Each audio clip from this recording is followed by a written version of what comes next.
Network Entertainment.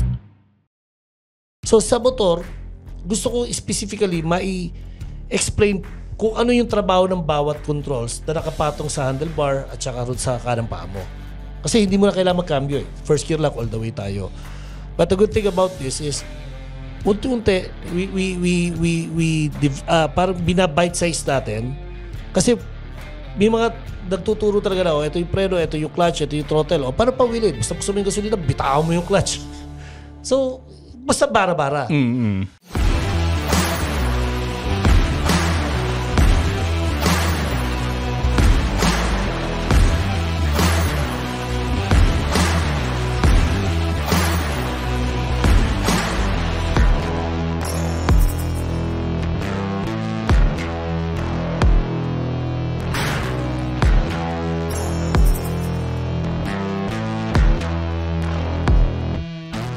Welcome to another episode of Tunay na Rider. Guys, by now, by the release of this video, alam nyo na, yung live stream namin is every Tuesdays na. Yan. Diba? Hindi na kami mapapanood every Thursday. Starting August 12. Yep, onwards. Wait, Ivan, does that mean tomorrow, after we release this? Tama ba? When do we release? Mondays, right?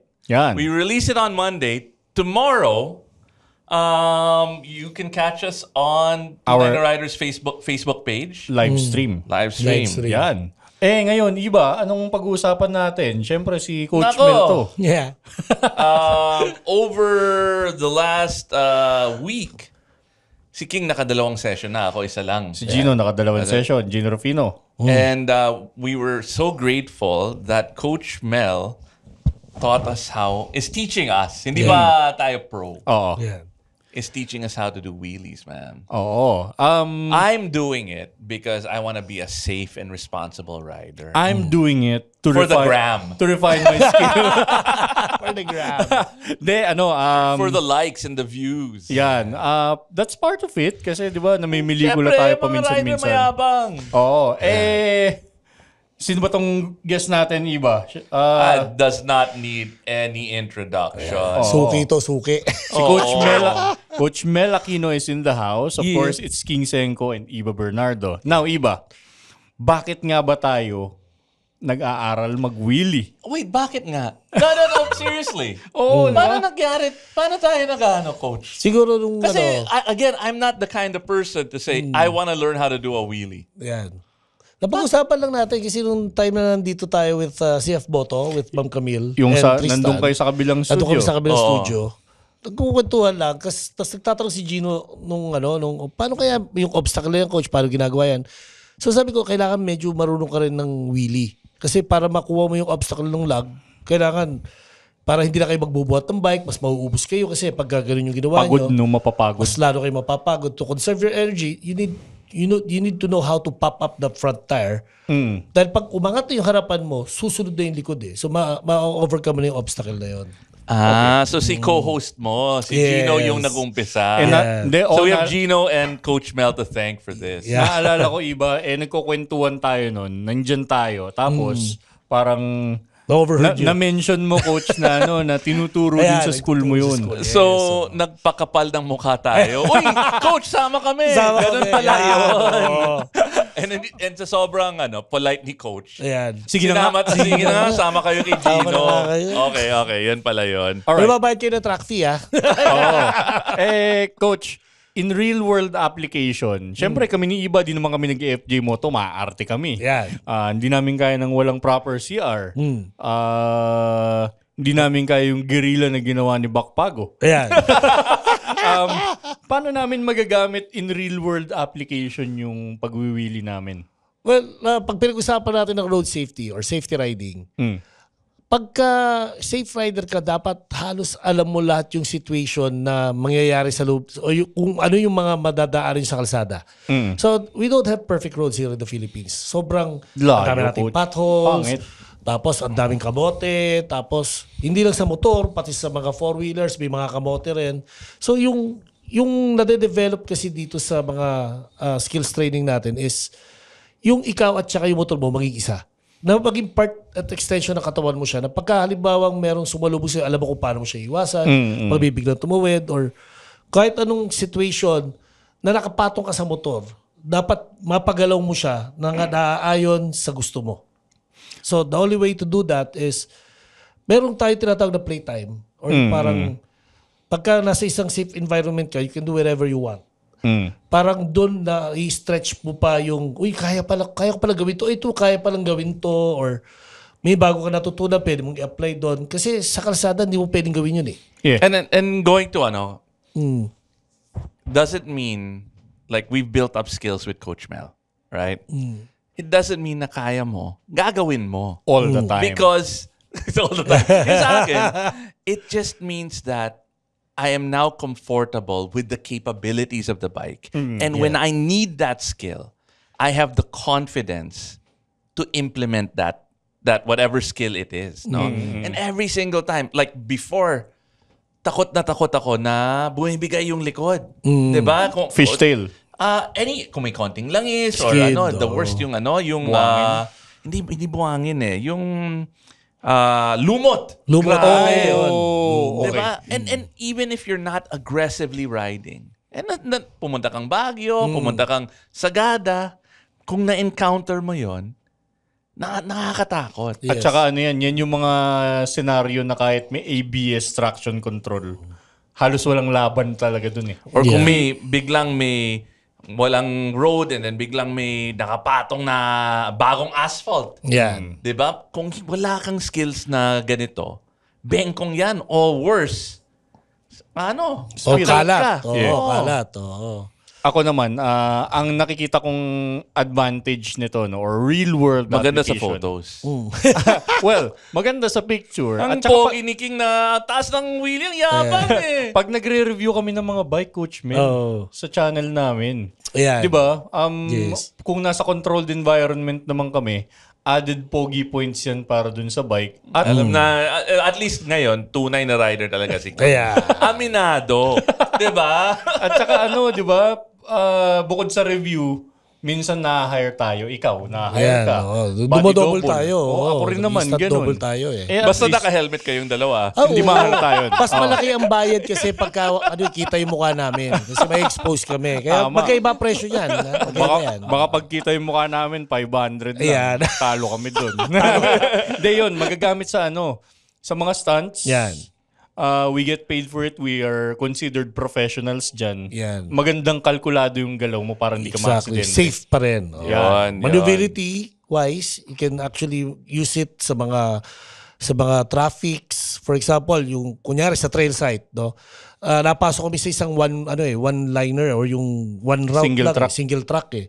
Pagdating doon, dead end. So, hindi namin alam paano ililiko yung bike. Hindi rin kami makakapag U-turn yung donut o yung elephant turn. So, sobrang sikip. Sobrang sikip. So, nung nakita ko si Coach Kulip, pinangat niya yung harap niya, tsaka niya iniliko yung bike, balik na kami. So, ako, marunong din akong magpangat din. So, nung sinubukan ko, mas madali. Pero, syempre, walang camera, walang taong nanonood. Parang, on our part, parang, buti na lang marunong ako noon. Parang baril yan eh. Diba? Better to have it than need it, pero wala doon. So, safety pa rin. Diba? Parang ganun lang siya. So, malaking bagay yung habang tumatagal, kahit sabihin natin araw-araw ka nagmumotor sa kalsada, pero better pa rin mahasa mo pa rin yung riding skills mo at mas may matutunan ka pa. Okay.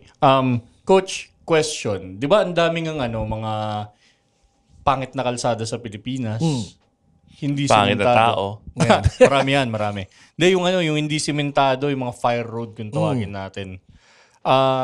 Isang application ba nito yung pag nabulaga ka sa lubak o malaking bato o troso?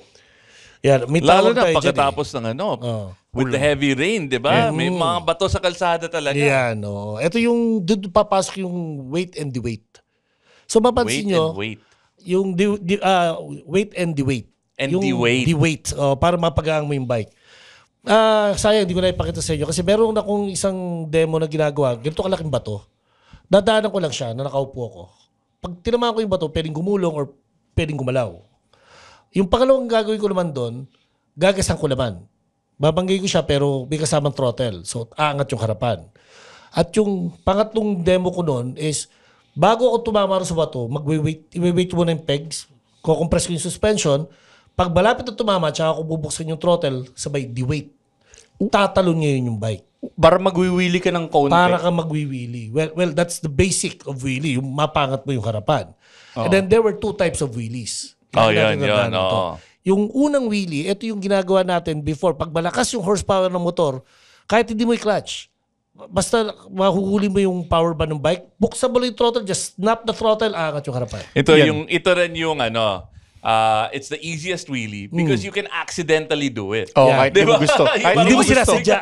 Paano ko nagawa yan? Ako naman, Coach Mel, kaya manghang-mangha ako nung nandun kami sa day 1 namin sa'yo. Kasi in the past, kaya ko lang mag-wheelie sa mga 400cc pataas. Pero anything below that, pucha, ang hirap. Kasi nga yung horsepower, hinahanap mo. So you're getting, yung power wheelie is the first way na you're just really using the power of the bike. Ano lang yun di ba, Coach Mel? Parang isigunda mo, biglain mong ganyan, tapon mo yung i-blip mo lang yung clutch. throttle. Dire-diretso mo yung angat yun. Yung clutch, nandun yung buhay nun sa clutch. Pag tapon mong gano'n, hawak ka lang. Angat ng ganyan. Pero mauubos. Yes. Actually, Pero the other thing, Coach Mel, is that you kind of need space to do that. You need a specific kind of bike, and you need space. The way Coach Mel was popping wheelies, parang naglalakad lang, pero wheelie, baba. Then, you know what I mean? Parang you don't need that much space. Lumiliko nga habang nagwiwili. ito turn And that was the skill. That blew my mind, Coach. doon naman pumapasok yung balance wheelie. Balance wheelie. Yun naman ang balance. Yun ba Or yung slow inaral wheelie. namin? Yun yung tinuturo ko ngayon sa inyo. Yung slow wheelie. Bakit slow wheelie? Kasi, sa power, we rely on the power of the bike. But this time, may twist Yung suspension, ang trabaho ng suspension is to compress and then rebound. Ang hinahanap natin yung timing is yung rebound ng suspension. Kung mapapansin nyo, may mga lumalabas na video na tinuturo nila yung front brake. Kasi much better pag front brake yung ginagawa mo, nakita mo lumulubog agad yung harap. Pero sabi ko nga, medyo advance na ng konti yun. Inuuna muna natin yung controls ng clutch, ng throttle, at ng rear brake. Kasi pag itinuro ko pa yung front brake, yung overload nung paano mo pagagalawin yung 4 na yon. Kasi parang parang nag-aaral ka mag-drums.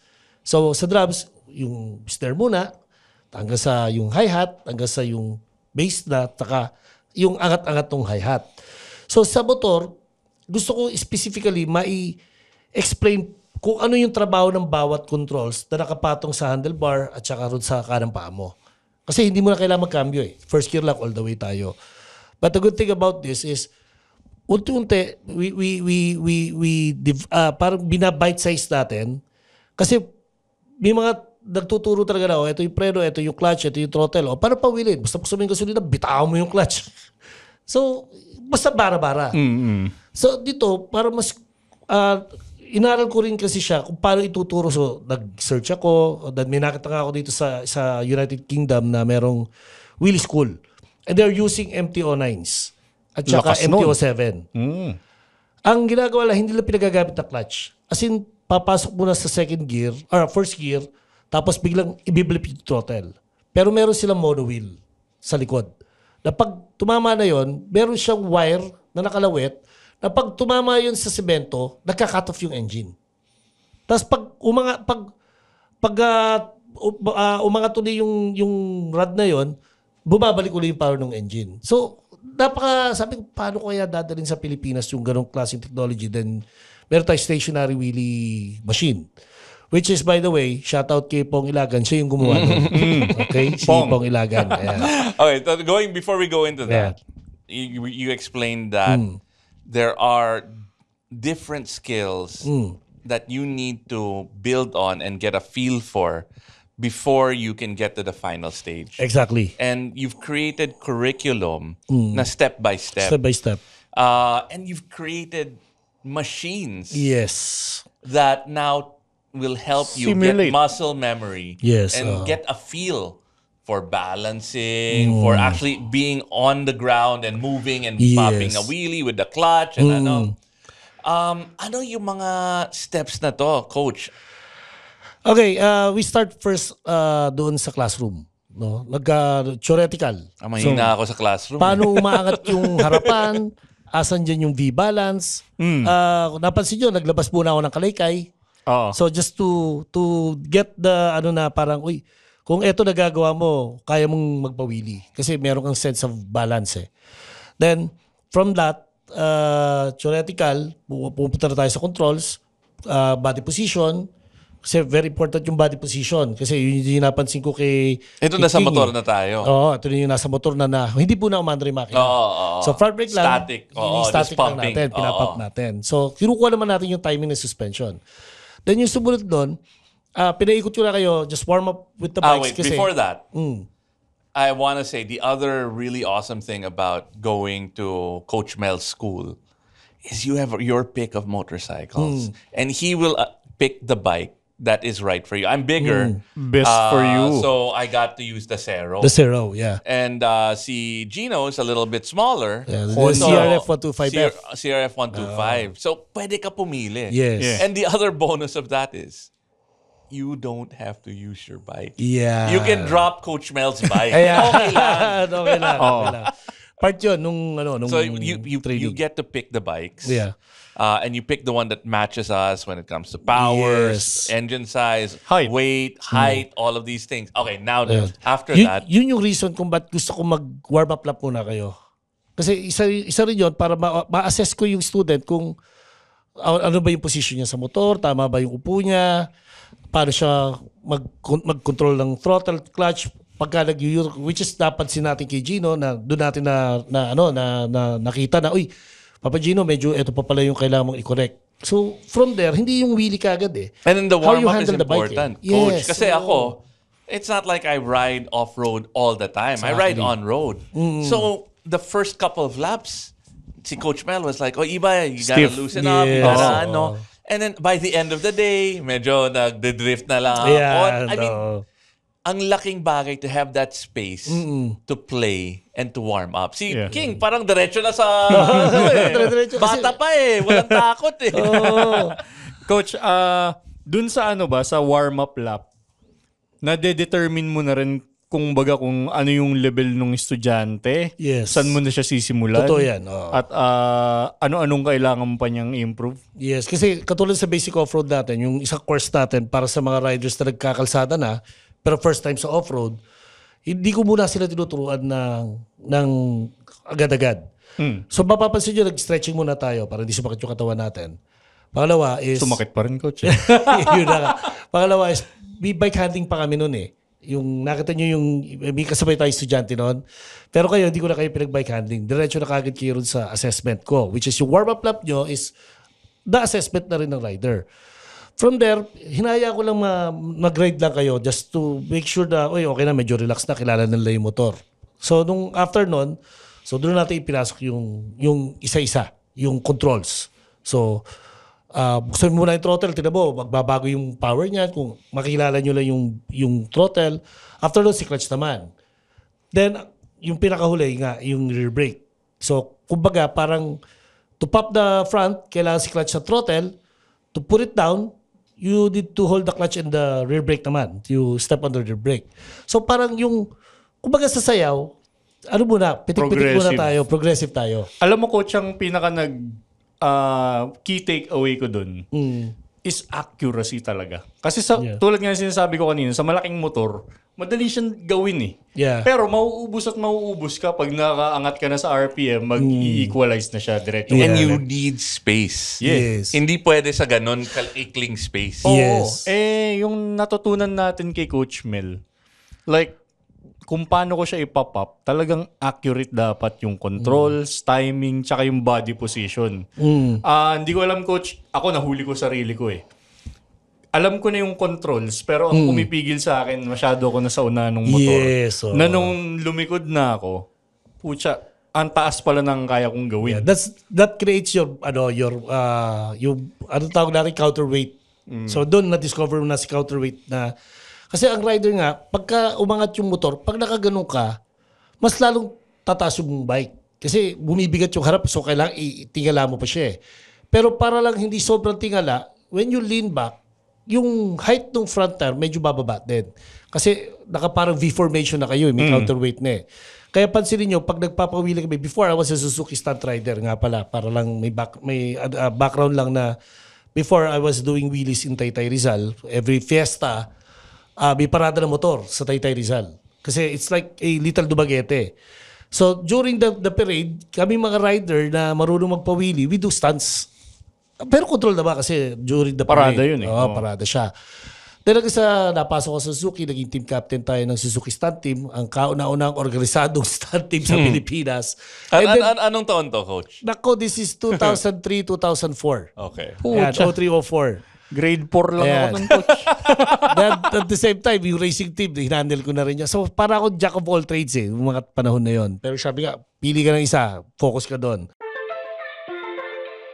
Hey, whether it's a struggle you can't seem to get through or a dream that seems too daunting for you, this is Mirza Season telling you that you can do this. Let's figure it out or find someone who can. I'm a confidence coach and host, an ex-editor, ex-model, ex-20-something, ex-30-something, exactly who you need to help you navigate through life's ins and outs. What are you waiting for? Let's go! You can do this. So, I fell in love in teaching talaga. So, dahil nga rin nakilala ko rin, naging idol ko si Kaloy Gaston. He's our Philippine Wheelie King, si Kaloy Gaston. In 1994, ayan na, nanood ako ng night race sa Abogato 2 Stadium. taon pa lang ako ng coach. Yeah. So, nanood ako. It was a battle between Ernie Leongson of Shell Yamaha and Jolly Tao of Kawasaki Petron. Battle for, for the Rider of the Year. So, race 1, pagdating ng halftime, may lumabas na rider, naka DT125. Umikot sa loob ng motocross racetrack nang hindi ibinababa yung harapan. So that was the Philippine Wheelie King Kaloy Gaston. Then from there on, sabi ko gusto ko mag-aral magpawili. So I have my Honda XL200R at that time. Pagbira ko, talagang bumaliktad kagad ako. Sabi ko, teka lang. Alam Hindi mo, pala gano'n kadali. Coach, what a coincidence. Yeah. Natuto ako mag-wheelie sa XR200 at tumilapon ako doon how many times. Sa totoo lang. Same bike. Nakakatuwa lang yung experience. Pero sabi ko, hindi ako titigil. Kasi para tayo yun eh. Kung kailan nasusugatan, mas lang tumatapang eh. And then talagang napapanaginipan ko siya sa gabi na nananaginip ako, papawili ako, pag-isip ko, panaginip lang pala. So alam mo yung pag gusto mo isang bagay, tumatanim sa isip mo yan eh. Kahit sa pagtulog mo, Subconscious. dala mo yan eh. Oo. Eh. So I was very blessed na itayo ko tong wheelie school na to with Kaloy Gaston. Ang galing na, coach. Galing. Yung yung simulator, iba, di ba? Yeah. Oh! Yung nakapatong sa trailer, tapos inaangat nyo kami, nakaganong kami. Shit, ang taas. And then may umiikot yung Umiikot gulong yung sa roller. likod. And not only that, it's not a simulator, parang training Trainer wheels. 5 naman, wheels. Wheelie trainer naman yun. Yung wheelie trainer na umiikot ka sa track and you're popping wheelies on that. Si Gino at ako, nung last time na hindi ka nakasama, iba. Yung second day natin. Yung bumper wheel na lang, isang piraso na lang. Nakita yung photo, oo. Pag inabot mo yung ganung height, ina-adjust pa ni na Coach Mel, Yes. natampa nila para mas mataas mo pang mas mataas maiwili. pa makuha. Kasi pag di mo binatawan yung throttle doon, nakawili ka talaga. Pero yun lang, naka-open ka lang yung throttle. Pero nung nahuhuli nyo na, medyo i-atras ko pa para makilala nyo naman yung, parang ito yung O-chat moment. Na parang, Mataas na. Ito na, dapat hit the brakes na. You always catch it with your rear brake. And that's what's awesome about doing it with Coach Mel. You did it. You tried to do it before. And kumalat ka. Yeah. Did that happen anytime during your sessions with Coach? Not under Coach Did you Mel's feel like watch. you were unsafe or you were not once, di ba? Meron. Kasalanan mo There's yun. once. Kasi tinakas ko yung 0 Oh, to yun. 50. Sabi ko. Without my sabi supervision. Ko, kasalanan mo yun. Kasalanan mo yun. Nagpapapicture kasi ako. Gusto ko mataas eh. Kaya. Nagpapipicture. Yun. That time si Derek yata tinuturuan ko Kay nun. Coach Chico. Yun. Ayun. Coach Mel, wala pa kami sa dulo obviously. Yeah, Marami pa kaming phase one kailangan pa rin malaman. tayo. Pero may photo ka na. Oo. with a curriculum, kumbaga. Ano pa mga kailangan naming matutunan? So yeah, for other people. Okay, so si King's done 2 sessions. I've done 1. I know it depends on student. the skills and yung capability Yung ng pick up. rider and how they pick up. No, pero usually how many sessions would it take before you're able to master it? Well, yung yung session natin, we can take it anytime. Kahit ilan beses. Pero, kaya nga nasabi ko, parang mga doktor din at saka mga abogado tayo eh. Hindi pwedeng inaral mo ngayon, bukas, abogado ka na o doktor ka na. May tinatawag na practice. So yung practice na yun, that will be yun nga yung dalawang hindi namin kayang ituro sa estudyante. Yung the willingness to learn at saka yung fear of flipping backward. Pero kung ang estudyante is talaga masipag, siguro mga 3 or 4 times na session, tapos pinapayagan naman namin hiramin yung bike tsaka yung wheelie trainer. Hanggang sa meron kami student na taga Germany, mono wheel na lang yung kinakabit namin, yun lang yung hinihiram niya. Kasi nandun na siya sa phase 2 na kung saan, yung phase 1 kasi natin angat baba lang eh. Yung phase 2 kasi meron ng left and right. So parang yun na yung concern niya eh. Alam niya na kung paano iangat. Pero ang concern na lang niya, paano, pag nakuha mo ng pinaka-apex, yung left-right naman. So dito na papasok yung counterweight na position. At saka yan na yung sinasabi mo, tama ba coach, na ang silip mo na sa ilalim nasa ng handlebar? ilalim na ng handlebar. Tama oh my yun. God, okay. So ibig sabihin, malayo pa. Layo pa In namin. fairness, malayo pa. Pero, gaya nga nasabi ko, may mga student para lang ma-experience lang, okay na yun sa kanila. Ako yun. Oo, Ako yun. Exactly. Pero kung kakaririn, ito na yung mga trail riders talaga. Yung mga gusto nang mag-compete for hard enduro, ito talaga yung purpose niya. Para Not sa me. trail riding. Ikaw. I'm more for the show kasi ginagamit ko talaga sa hanap buhay So rin. what you wanna do, I guess it's kanya-kanyang objective. Kaya kanya objective. So you wanna be able to maintain and go straight. Yes. Right? Just for like Yung maybe ano niya, 5 seconds of video for your stunt riding job. No? Ako, the fact that I can actively lift the front was already a huge win for me. Oo nga, napansin ko nga. Sobra, Yung sinasadya mo ng... Gigil na gigil ako eh. Ngayon, do I wanna be able to maintain it for like 5-10 seconds? Not so much. But I wanna be able to be able to control it. Because I don't think I'm that kind of guy. And kilala mo ako, coach, na, na darating sa isang lugar na mag-wheel na, look at me, di ba? Sa may parada. Hindi ko, yun. But I want to be able, for myself, know that I have that capability. Yes. Okay. A lot of people think, and I would say, like, majority of our listeners and our viewers think, na it's a kamote skill. Oo. Ako lang. Yung mga kamote lang may gusto eh. Diba? Yung mga tropa ko lang eh. Nung high school ako, nang nakitang pinost ko yung picture na nakawili ako, shinare na agad sa GC namin, uy, kamote. Parang, di ba? May mga danger ba to na kapag ginawa mo to, sa pampubliko nilansangan. May mga gusto matuto na kamote na lumapit sa'yo, coach? Well, actually, ang lapit naman nila nung una, gusto lang talaga matuto para kasi sinasabi ko, di nga pipel sa kasada, pero eventually, sana na wala naman na yun lang talaga yung purpose. Kasi kung kamote ka, hindi ka naman mag-i-enroll sa akin eh.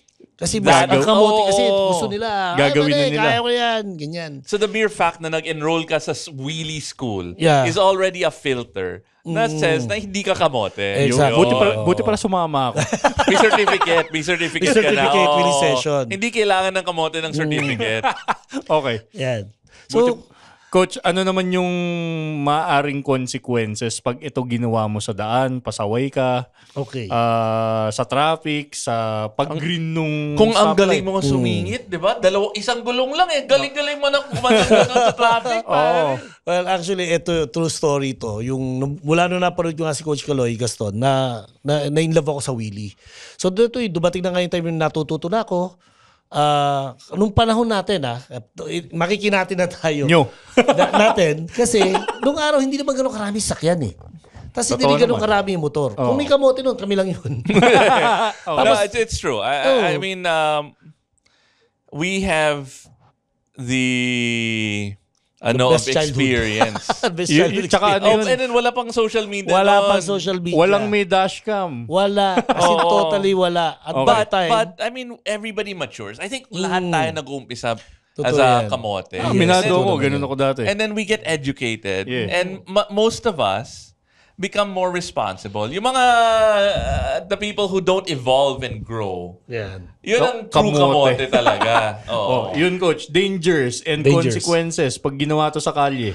Alright, so noong time na yun, natututo na ako, pagka nandiyan yung Ortigas sa may IPI, yung bago mag-Tendesitas, stoplight yun eh. So syempre, yung mga katabi ko, ang ganda ng pormahan nila Anong taon to, coach? Anak ko, teka, wala pa Tendesitas doon. Pahirig sa Pasig pa lang nun eh. Pero noong time na yun, naka-stoplight, yung iba, so wala pa, bago pa yun. Sorry. Oh. Bago pa, Makina was one of the first events Sa Tendesitas. Sa Tendesitas. Yeah, ito yung Right? ito So that yung was- Moto Builds. Moto Builds. Yeah. That's about, they did their 10th, 12th anniversary? 2015 yata si Zach eh. O 10th anniversary. 2015, Magta-10th anniversary. So this is mga... 1998. Pucha! ang layo. Yeah, 1997. Wala, gubat pa yun. Gubat Yeah, pa yun. motocross track pa siya. Pambira before. coach, konti pa nga kotse nun. Okay. Kasi talaga konti lang yung Ano kotse. nangyari? At saka may Nire-revolution IPI pa yun eh. May IPI pa. Ito yung gumagawa ng tubo eh. So, nakita ko ba, mga pormahan nila eh. Ako, iba porma ko, ginawa ko. Pag green light, imbis na makipagkarera ako sa kanila, nagpaangat ako. Tumatawid ako sa intersection. What a guy. Nakawili ako. So, napansin ko, habang nagpapawili ko, walang umu-overtake. Walang umu-overtake. Eto na. Alam ko na bakit. Pagbaba ko, merong isa rin kamote na nainggit. Umovertake sa akin, naka-Superman. Naka-Superman. Pero bago siya umovertake sa akin, hinayaan niya muna akong bumaba. Ngayon baba ko muna, nasa umovertake sa akin, naka-Superman siya, na parang drag racer. So, yung dangers, may isang beses na ginawa ko, muntik na akong makatama ng tao. Yun. Kasi it's a public area na parang nandun pa rin yung pagiging mayabang talaga. Sa totoo lang, ang rider, dalawa yung yabang na pwede mong gawin. It's either mayabang ka, napaka-careless ka, or yung yabang na para magdagdag ng confidence sa'yo. So, nang makita ko nga si Kaloy Gaston, yung showmanship niya, yun yung parang mas ginusto ko kaysa yung magyabag sa public roads. Kaya nung napasok ko sa Suzuki, naging marketing arm kami. Na after namin mag-exhibition on a controlled environment, pag marami ng tao, tsaka namin papakilala yung produkto. So, pang crowd drawer siya. And again, the operating word, the key word here is controlled safe environment. Coach, tama ba ako na pag ito ginawa mo ngayon sa kalsada natin, nakunan ka ng CCTV, dashcam ng ibang tao, napanood ka ng DOTR o ng LTO. Ay, sarado school ko. Ground. Hindi, alimbawa, Pag ginawa ko yun ngayon. ang isang rider, pag ginawa niya yun, huli siya ng mga yun, na videoan, Yeah. ground yan for suspension ng license. I will agree with that. Kasi sa ngayon, sa totoo lang, hindi na, ginawa mo yung nga lang speeding eh. Ground na for suspension. Yun lang magbutong ka ng isang gulong nakaangat, isang gulong nakasayad, medyo, teka, ano ito, circus. So, I agree na hindi siya dapat gawin talaga sa kalsada. Kung gagawin mo rin yan, siguraduhin mo na safe yung mga tao na sa paligid mo, safe ka rin. Kasi pag katulad yung nangyari sa Manila, meron nagpapawili ron, yung sa may Manukan. Nakita mo may sumadsad siya, walang tinabaan, pero siya yung na-injure. Tapos buti na lang, tinayo niya yung bike, umalis na lang siya. Pero tingin ko pag parada niya ron, gagawin ko rin yung, masakit. Alam mo, Coach, Diba? prior to that incident na nag-viral siya, linggo-linggo nandun siya. Linggo-linggo, yeah. So, yun na yung tinatawag natin na dapat talaga suspindihin. Kasi hindi na safe eh. Oo. Delikado na yung ginagawa eh. Pero, Dapat may NCAP sa Marilake. oo eh. Dapat may CCTV nga rin eh. Actually, Oo. maglagay ka lang ng mga 3 CCTV sa mga dangerous areas, okay Ayan, na eh. oo. Ano yan? Manukan, Devil's Corner. Big C. Big C, Yeah, yun. Big Okay C. na. Oo. Okay ka Yun na yun. doon. Okay na ako ron. Income generating for Tanay. oo. Dali sila ron. Coach, para sa mga sa mga gustong matuto, for those who would like to take the initiative na wag maging kamote, Yan. maging scientific, anong kailangan nila gawin? Well, number one, yung purpose muna. Anong objective muna? Yun ang tinatanong ko eh. May interview ako eh. Kung meron kasi akong Ngayon ko lang nalaman yung objective ko eh. Yeah, yun. Kasi na parang nabudol tayo. Parang Yeah. ba't tayo umakyat dito? Tanong lang ni Gino yun eh. Actually, doon pala sa assessment ko, makikita ko na yon. Kasi nga, katulad yung sa'yo, kasi ikaw, hindi ka naman talaga, sa gagawin mo ba yun? Kumbaga hindi eh. Parang, sige, alam ko kung ano yung purpose niya. Si Gino, gusto lang din niya malaman kung paano. Yun lang yun eh. So, doon pala sa interview na ginagawa ko, hindi alam niya, i-check ko na yung background, kung ano ba buto na ba nagamit mo.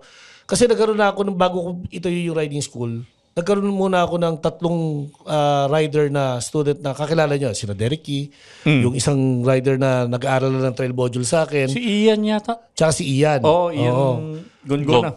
Yung meron din ako totally hindi pa nakakapag-enroll sa akin. At yun na kagad yung diretso. Napatunayan ko na kung nakuha niya na yung basic off-road at saka yung trail module, mas madali na sa kanya matutunan yung wheelie. At doon ko napansin na, ito pala dapat yung gagawin natin. Magiging requirement na nag-basic off-road ka before you do wheelie. Or basic off-road, the trail riding module, mas madali siya matututo ngayon magpa-wheelie. So meron akong nabuong ron eh. Graduate na ako doon. Kaya, exactly. Kasi ikaw nakapag-basic off-road tayo. Si si King, hindi pa eh. No? Wala ka pang pero sumalit, proper basic classmate off-road. tayo doon sa kay yung Stefan, di ba? Stefan, Pero syempre, yung dirt bike kasi, kaya gusto ko yung dirt bike yung pag-aralan nyo kasi yung suspension niya, kahit masama yung bagsak, at least forgiving. Hindi big bike agad. So may nagtatanong sa akin, Coach, paano yung pwede ba sa big bike? Sabi ko, better we start with the enduro muna. Kasi yun yung nakikita ko mas safe.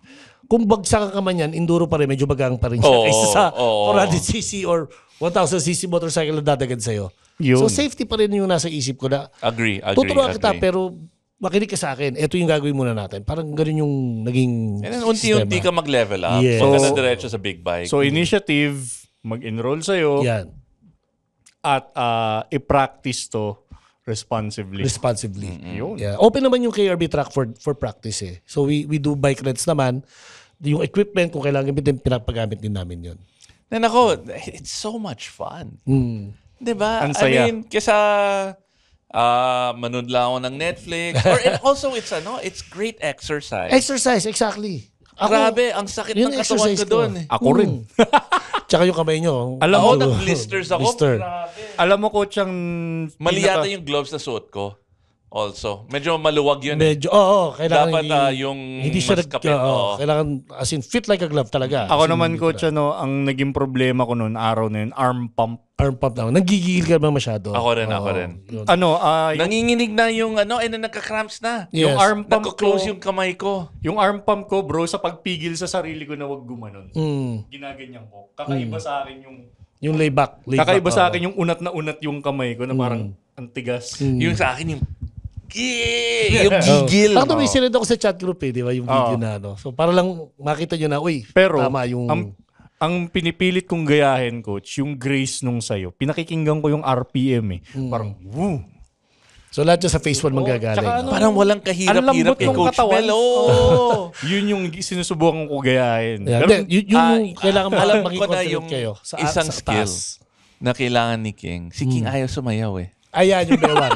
Yung bewang. Kailangan sumayaw ka, King. Patay tayo dyan. Kailangan magbudots ka. Ayan. At never remove your right foot. Feeling ko si Coach Mel, magaling sumayaw yan. Ayan, Testing, sample na dyan. Joke lang. Magbubudots, di naman ako tatakbo sa Senado. Pero yung rhythm and yung lambot ng katawan, yes. I think, body coordination. So, may Coach Mel, dance school. Yan ang susunod. Mukhang kailangan kong buksan yan. Okay, Coach, para sa mga interesado, saan ka nga ulit marireach? Saan ka matatagpuan? May mga page ka ba? Yan. So, kung may website po tayo at www.offroadschoolphilippines.com.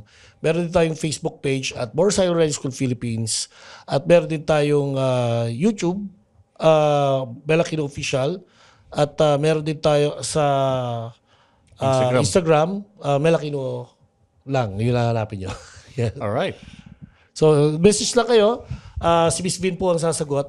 And we're always open naman. Monday lang yung pahinga namin. Kasi yung Sunday kasi yun talaga yung Pero yung Monday, binubuksan ko yun sa mga VIP. VIP pala tayo. Si Gino yung VIP. Tayo yung alalay ni Gino. Chuwa-chuwari lang. Sa mga hindi nakakaalam. Ikaw driver. Ayan. Sa mga hindi nakakaalam, sa may papuntang Marilake, actually Marilake na yun eh. Yeah. It's RC Cola. 45 minutes from Cubao. Yeah. Yeah.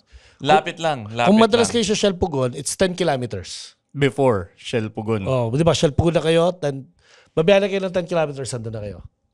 Yun. All right, that wraps up this week's episode of Tunay na Rider. Ngayon, tunay na wheelie rider tayo. Yeah. Tandaan, hindi lang sa bilis na susukat ang rider. It's how you ride, who you ride with, why you ride, and kung marunong ka mag-wheelie. Yan. Kita-kit sa kalsada, ride smart, ride safe, ride tunay. Ayan. Catch us tomorrow. Tunay na Rider every Tuesday. Whenever, if you're catching it after. Basta August 12 onwards, Tuesday tayo. Tuesday na Ayan. tayo. Kita-kits, guys. Thank you. Yan. Budol satisfied. The opinions of podcast creators, hosts, and guests are not necessarily reflective of the official stance of the Pod Network Entertainment, its hosts, or other network programs.